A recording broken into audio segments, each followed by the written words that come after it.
Every once in a while out here, you'll see a tree that's got white paint on it. At the base of that tree, about a 6 to an 8 inch perimeter around it, they've actually cleared it out.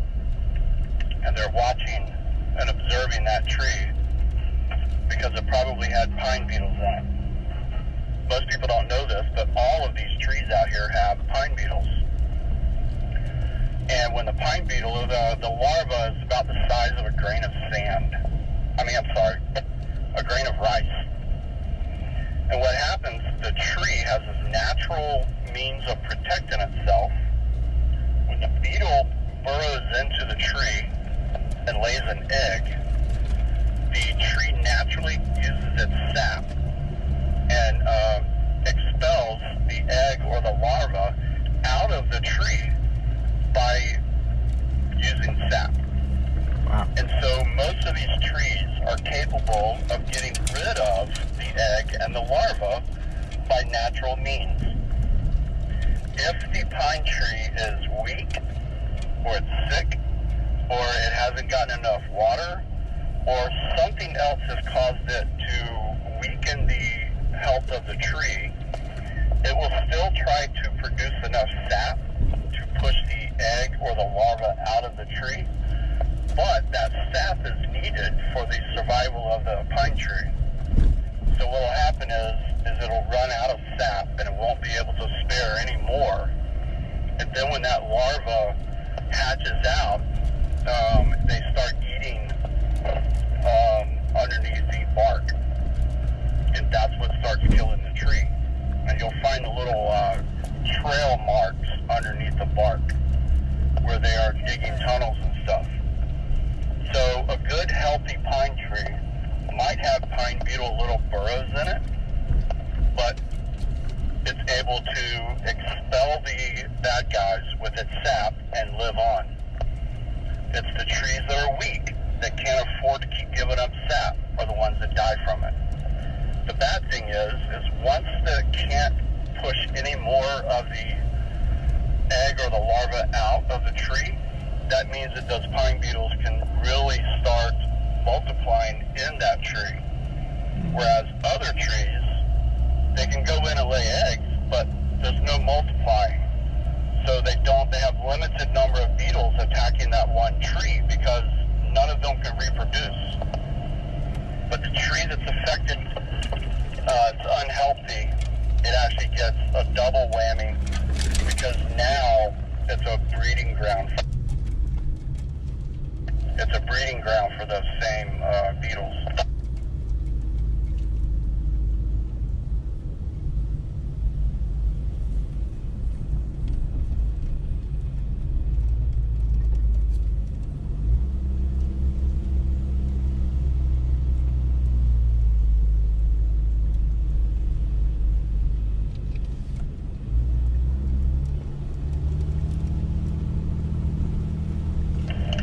If you guys have noticed, no sign of wild hogs at all. As long as I've been driving out here, by the way, man, that's a pretty view of that. That's a huge scrub habitat. You won't find any wild hogs here.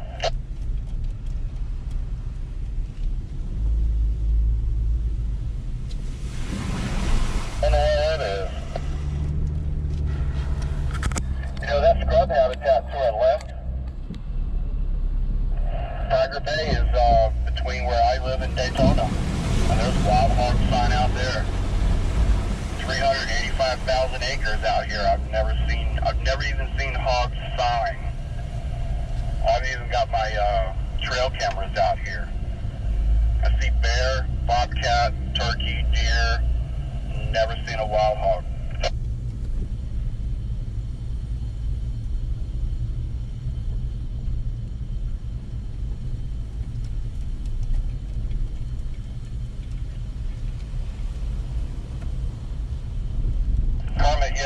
Straddle that right through the middle like I do. Okay. Put your tire, the two ruts. Put your left tire in the middle. Yeah. That's the highest point. 10-4. You went all the way to the right and your left tire actually dropped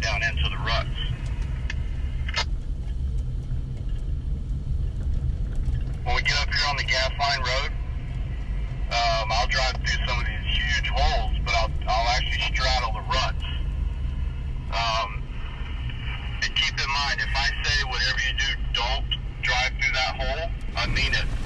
There are some of these holes on the gas line road that the water will actually come up to my windshield. Damn.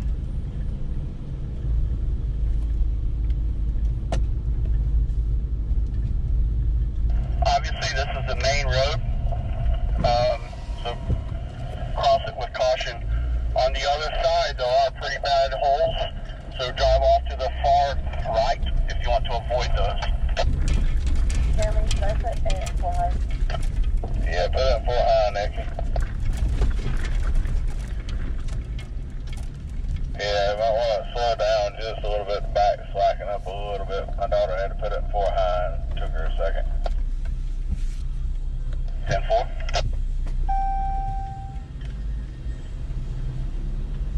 Well, then I've decided to go to 4 low, if y'all are going to 4 high.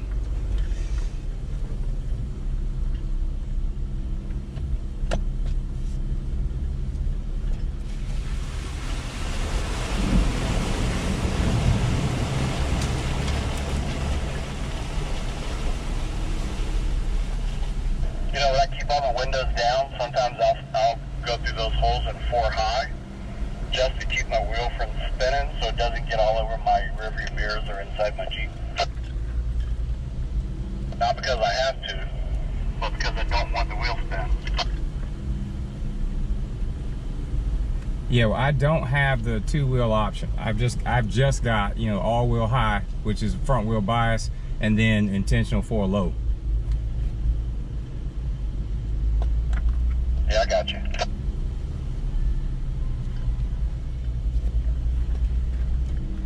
Nicky just come straight across. We're right waiting on the other side of the road for you. Okay, thanks.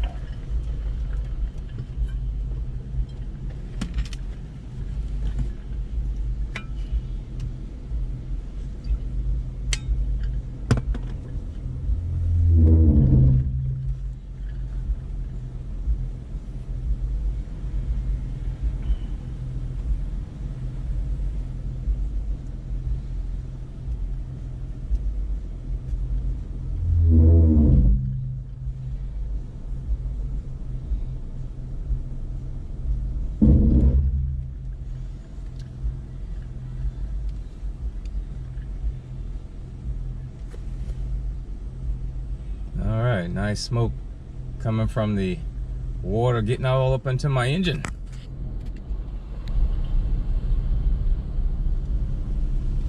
All right, let's see about it. I just saw him do it.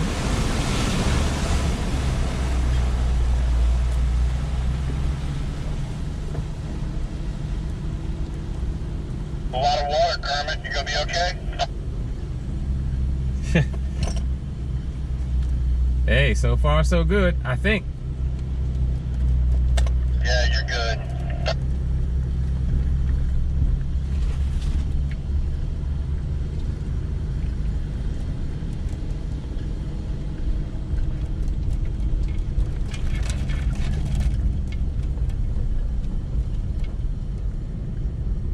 We need to get some 33s to put on that.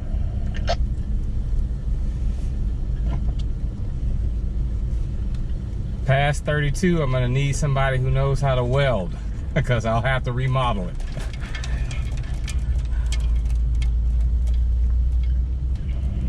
Yeah, it'd be the coolest looking Yeah. trail Jeep around. I think Baja Rated might help you out with the welding, Herman. Yeah. Y'all are cracking me up. You have the coolest looking redneck Jeep out here. I have seen guys with my model KL take the bumpers, I mean the front bumper part off. I cut it way down and gives them a little bit more, you know, approach.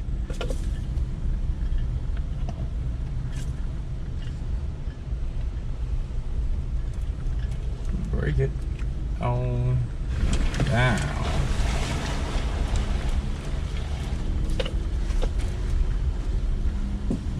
Trailhawk with 33s and 32s, that'd be cool looking.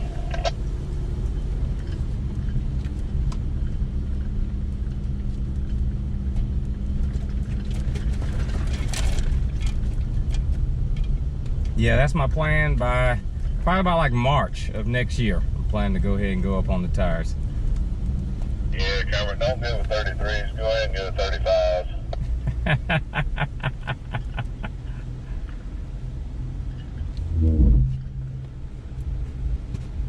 I'm going to trim this a little.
Like I said before, I'm only going to get out and cut something I think might leave a mark.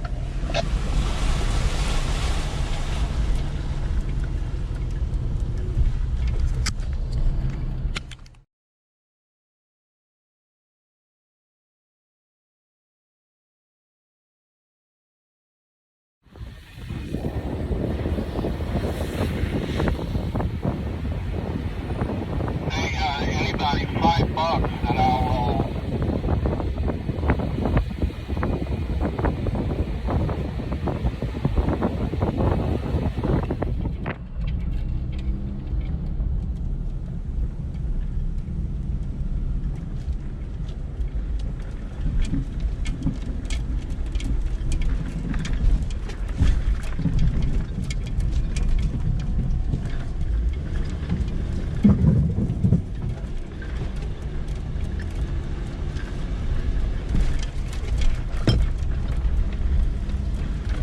Yeah, baby.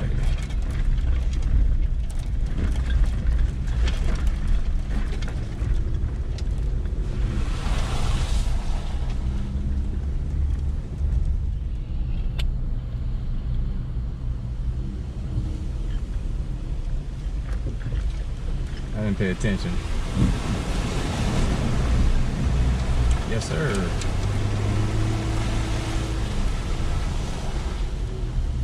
I've got a wheel speed sensor going out on me.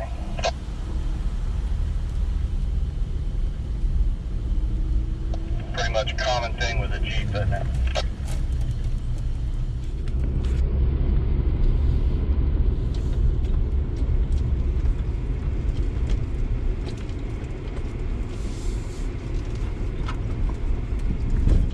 That's okay. She can ride with me for a little while.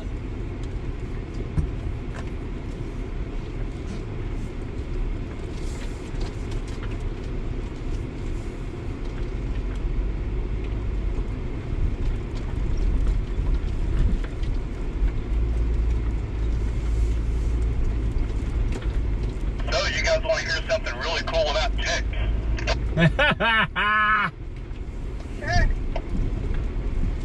First, I have a blonde joke. Dang it. What do you call a blonde skeleton in a closet? I don't get it. I don't know. That is last year's hide-and-seek winner.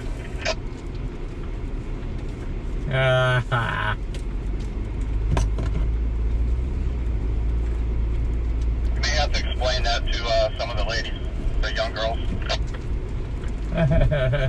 No, it's just not funny. Hey. let's get to ticks. It's with a T. So ticks feed 3 times in their life. They have 3 feedings. The first time after they hatch, they're called seed ticks. Like you plant a seed, S-E-E-D. And that's because they're absolutely tiny. They're like the size of the pinhead or the ballpoint pen. They're even smaller than that. So when they first hatch out, they only had 6 legs. And that first feeding determines if they get a parasite in them that can cause Lyme disease or Rocky Mountain spotted fever. So the first feeding, here in Florida, most of their first feedings are on reptiles. Reptiles like lizards, snakes, and tortoises don't carry parasites that can cause a disease. And that's what most of our seed ticks will feed on first. That's why we don't really have an issue with Lyme disease in Florida. So, if a seed tick happens to feed on a rodent that is infected with the parasite, what happens is that parasite will enter into the tiny seed tick, and then it grows with the seed tick. And the second feeding, when the tick molts, it then comes out with 8 legs. So ticks are actually arachnids. Wow. But it changes from 6 legs to 8 the second time it molts, which is the second time it feeds. Wow. So the second time it feeds, if it has the parasite in it, that's an if. It takes 24 hours for that parasite to work its way through the mouth of the tick, through the saliva, and into its host. Host being a mammal of some kind. So if you get a tick on you, and it actually has a parasite in it, if you remove it before the 24-hour mark, you probably still won't get the disease. Most people don't realize why. They only know that you have to remove it within 24 hours, but they don't know why. So the third time it feeds is when it suddenly gorges itself. By the way, when it's done feeding the second time, it releases, drops off, and molts again. So the third time it feeds, it gorges itself and becomes the big gray inflated tick that you can find on a dog sometimes. Once it's completely gorged itself, it releases and then starts laying thousands of little itty bitty tiny tick eggs. And when it's done laying all the eggs, it dies. Wow, cycle of life. Making a very, very hard left right here.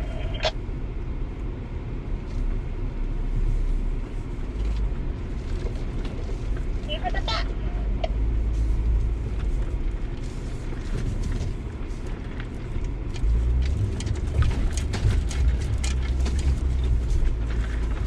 Just like that. All right, let's see. I didn't realize this was you. Some more chanterelle mushrooms on the right side.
All right, thing about it is, I had to go a different direction because they were gonna do a water crossing, and it's a little too steep, a little too deep for me to feel comfortable going.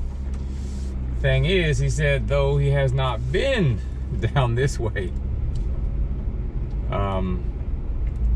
meaning he doesn't know what's down here. Didn't scout this part out. So I'm about to be scouting it out right now.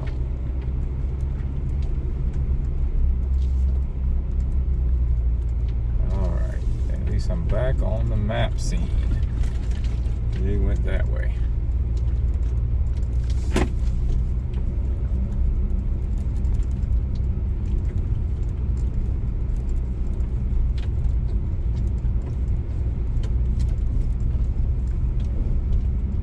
Yep, I'm on the right road. Well, thought it was pretty good. We're coming to the end of it now, so it's a little bit unceremonious for me because, yeah, I'm gonna be getting out to the main road and heading back to the camp, set up myself. So it's not like the grand finale of going across that water crossing, but hey, it was going about 30 inches, maybe 35. I'm solid for 24 inches. So, it means until other provisions, can't make it. Anyway,